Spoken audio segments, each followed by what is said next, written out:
Assalamualaikum warahmatullahi wabarakatuh. Semangat pagi, salam sejahtera untuk kita semua.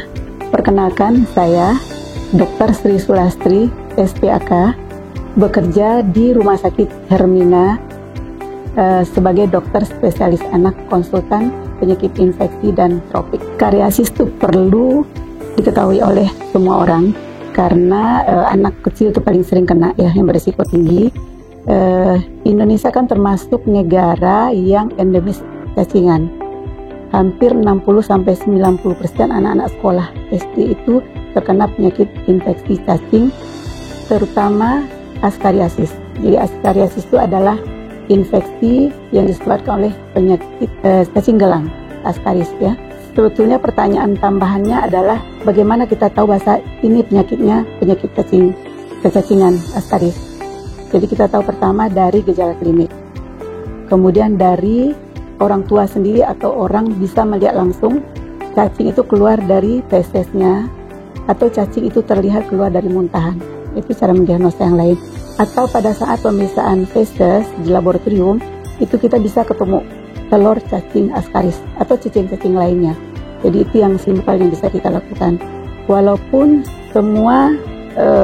tidak semua penyakit cacing gelang itu memberikan gejala, tetapi kalau memberikan gejala, ada gejala-gejalanya, nah itu tergantung di mana dia berada. Karena cacing gelang itu tidak hanya berada di usus, jadi bisa di tempat lain. Jadi kita harus tahu siklus hidup dari cacing gelang tersebut.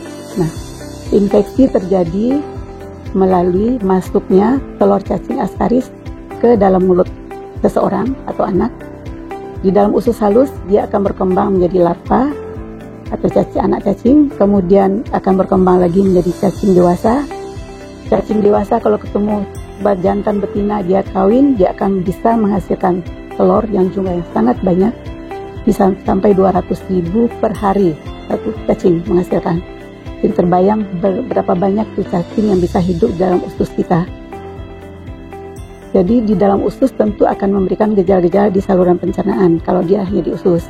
Seperti apa contohnya gejalanya di usus? Pertama, mungkin mual, mungkin muntah, mungkin mencret, mungkin malah tidak BAB, keras atau lama baru bisa BAB, atau sakit perut, atau bisa anak tersebut susah makan, anoreksia.